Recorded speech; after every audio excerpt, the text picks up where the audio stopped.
you drink tea every day. You think you're hydrating, that you're doing something good for your health. Hibiscus tea for blood pressure, green tea to lose weight, chamomile tea to relax, and meanwhile your urinary tract infections keep coming back.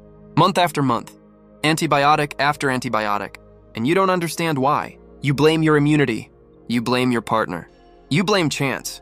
But I spent decades studying microbiology, analyzing urine cultures, examining bladders under microscopes. And I'm going to tell you something the tea industry doesn't want you to know. Some teas you drink every day are creating the perfect environment for bacteria to proliferate in your urinary tract. And you're paying dearly for it. Urinary tract infection isn't bad luck. It's not just poor hygiene, it's imbalance. It's a set of factors that allows bacteria, mainly Escherichia coli, to migrate from the intestine to the urethra, climb up to the bladder, adhere to the epithelium, multiply, form biofilms, and cause inflammation. And you feel it. Burning when urinating, constant urgency, suprapubic pain, cloudy urine with a strong smell, and in severe cases, fever, lower back pain, pyelonephritis, infection that rises to the kidneys and can cause sepsis, and women suffer more. Anatomy explains it. The female urethra is 3 to 4 centimeters. The male urethra is 20. Shorter distance means bacteria have a shorter path to the bladder, and the proximity between anus, vagina, and urethra facilitates contamination. 50 to 60% of women will have at least one urinary tract infection in their lifetime, and 30% of those will have recurrence, repeated infections that destroy quality of life. Now, what does tea have to do with this? Everything. Because what you drink alters urinary pH, alters solute concentration, alters the chemical composition of urine, and certain teas create a favorable environment for bacteria. Let's look at the culprits. First, mate tea. Popular, energizing, rich in caffeine. And caffeine is a diuretic, increases urine production. You think urinating more is good, that it flushes out bacteria. But it's not just that. Caffeine irritates the bladder, causes spasms in the detrusor muscle, and an irritated bladder doesn't empty completely. Residual urine remains, stagnant urine. And stagnant urine is a culture medium. Bacteria proliferate. Additionally, caffeine increases fluid loss, but doesn't necessarily hydrate adequately if you don't compensate by drinking water. You urinate a lot, but concentrated urine. And concentrated urine has high osmolarity, high concentration of urea, creatinine, salts. This irritates the mucosa even more. An irritated, inflamed mucosa is more susceptible to infection. Second, sweetened teas. Any tea to which you add sugar, honey, artificial sweetener. Sugar doesn't go directly into urine in healthy people, but in diabetics or pre-diabetics, glucose appears in the urine, glycosuria, and glucose is food for bacteria. E. coli loves glucose, ferments, multiplies rapidly, forms dense colonies, and even in non-diabetics, sugar causes insulin spikes, systemic inflammation, which compromises local immune response. Artificial sweeteners have no calories but alter microbiota. Some studies suggest that saccharin, sucralose, aspartame affect intestinal flora, and dysregulated intestinal flora increases the presence of pathogenic strains of E. coli that can migrate to the urethra. Third, black tea in excess. Rich in oxalates, calcium oxalate. In predisposed people, oxalates form crystals. These crystals irritate the urinary epithelium, cause microlesions, and microlesions are adhesion points for bacteria. E. coli has fimbriae, protein appendages that bind to receptors on epithelial cells. In damaged mucosa, these receptors become more exposed. Bacteria adhere more easily, form biofilms, and biofilms are bacterial communities protected by extracellular matrix. Antibiotics don't penetrate well. Infection persists. Recurrence is certain. Fourth, contaminated herbal teas. You buy herbs at markets, at health food stores. There's no quality control, no sterilization. Dried herbs may be contaminated with soil bacteria, fungi, spores. You make tea. Hot water kills some pathogens, but not all. Bacillus spores, Clostridium spores resist. And if there's fecal contamination, very common in poorly managed agricultural products, there may be E. coli in the herbs themselves. You're drinking bacteria. You ingest them. They pass through the intestine. Part colonizes, increases bacterial load, facilitates migration to the urethra. Fifth, hibiscus tea in excess. Contradictory because hibiscus is often recommended for urinary tract infection. And it has properties. It's diuretic, helps you urinate more, and has mild antimicrobial compounds. But in excess, it causes problems. Hibiscus is very acidic. drastically reduces urinary pH. Overly acidic urine irritates the bladder. And although E. coli prefers neutral to slightly acidic pH, chronic mucosal irritation compromises local defense.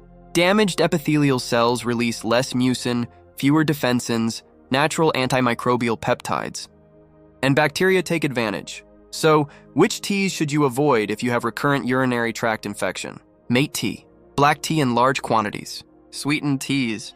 Teas from uncertified herbs. Hibiscus tea in excess, more than 3 cups a day. And replace with what? Water, simple, effective. 2 to 3 liters a day. Water dilutes urine. Reduces concentration of irritating solutes. Increases urination frequency. And this washes out bacteria before they attach. Drinking water is the most effective intervention for preventing urinary tract infection. Studies show a 50% reduction in recurrences just by increasing water intake. Cranberry juice. It's not a myth, it works. Cranberry contains type A proanthocyanidins. These compounds prevent E. coli from adhering to the bladder epithelium. Block fimbriae. Bacteria remain free in the urine and are eliminated during urination. But it needs to be concentrated juice or supplement, not industrial juice full of sugar. Sugar negates the benefit. Cranberry capsules with 36 milligrams of proanthocyanidins per day, or pure juice unsweetened, 100 to 200 milliliters, horsetail tea. Mild diuretic, increases urine volume without irritating, contains silicon anti-inflammatory compounds, traditionally used for urinary tract infections. Preliminary studies show beneficial effect. 1 cup a day, coconut water, hydrates, contains electrolytes, potassium, magnesium, doesn't irritate, doesn't drastically alter pH, and helps maintain adequate urine volume. Now, besides avoiding the wrong teas, you need to understand the factors that predispose to infection, because tea alone doesn't cause it, but in a context of vulnerability, it aggravates. First, urinary retention. Holding pee. You're busy. Don't want to interrupt. You hold it. Bladder fills beyond capacity. Internal pressure increases. Detrusor muscle stretches. Subsequent urination is not complete. Residue remains, and residue is a problem. Bacteria have time to adhere, multiply. Always urinate when you feel the urge. Don't hold it. Second, inadequate hygiene. Wiping back to front after defecating. Drags bacteria from anus to urethra. Always front to back. Always. And after sexual intercourse, urinate. Intercourse pushes bacteria from the perineal region into the urethra. Urinating right after washes out these bacteria before they climb up. Third, inadequate underwear. Synthetic fabric panties. Don't absorb moisture. Create a warm, humid environment. Bacteria proliferate. Use cotton. Change daily. And avoid very tight clothing. Tight pants compress the perineal region, reduce ventilation. Fourth, use of pads and panty liners. Create constant moisture. Favorable environment for bacteria. Change pads frequently during menstruation. And avoid panty liners. They're not necessary.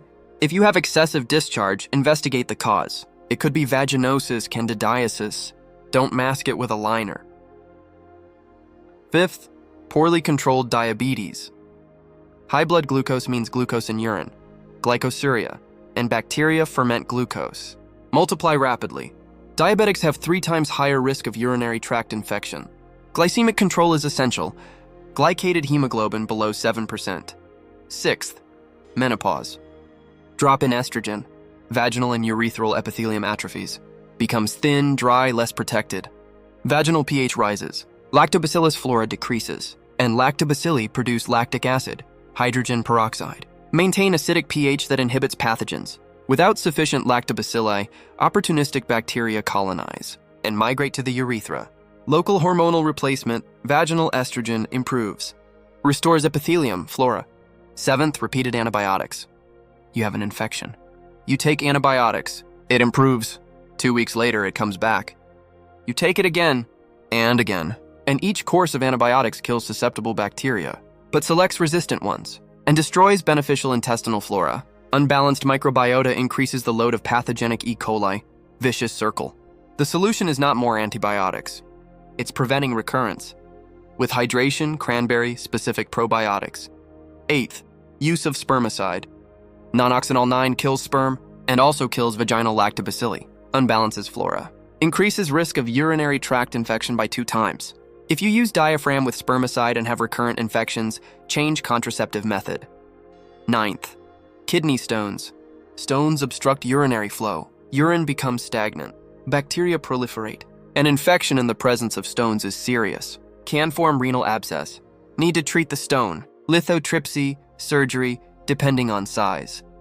10th, compromised immunity. HIV, chemotherapy, chronic use of corticosteroids, autoimmune diseases. Any condition that reduces immune response increases susceptibility. An infection can be from atypical bacteria, fungi, candiduria. Requires deeper investigation. I analyzed thousands of urine cultures, and the pattern is always the same.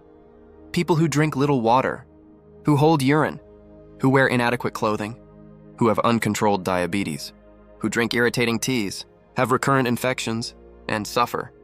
Chronic pain, repeated antibiotics, bacterial resistance, pyelonephritis, sepsis, and people who hydrate well, who urinate regularly, who take care of hygiene, who avoid irritants, who use cranberry, who treat predisposing conditions, don't have infections, or have them rarely. It's predictable. It's preventable. So stop looking for a magic solution in exotic teas. Stop believing that green tea, hibiscus tea, mate tea will solve it. They may be making it worse. Drink water. Lots of water. Urinate whenever necessary. Take care of hygiene. Use cotton. Control blood sugar if you're diabetic. Replace estrogen if you're menopausal. Use cranberry. And avoid teas that irritate, that concentrate urine, that create a favorable environment for bacteria. Your urinary tract is not an experimental field. It's a delicate system. That works well when respected, and fails when aggressed. Choose what you drink consciously, because what goes in through the mouth affects what comes out through the urethra, and this connection can be the difference between health and chronic infection.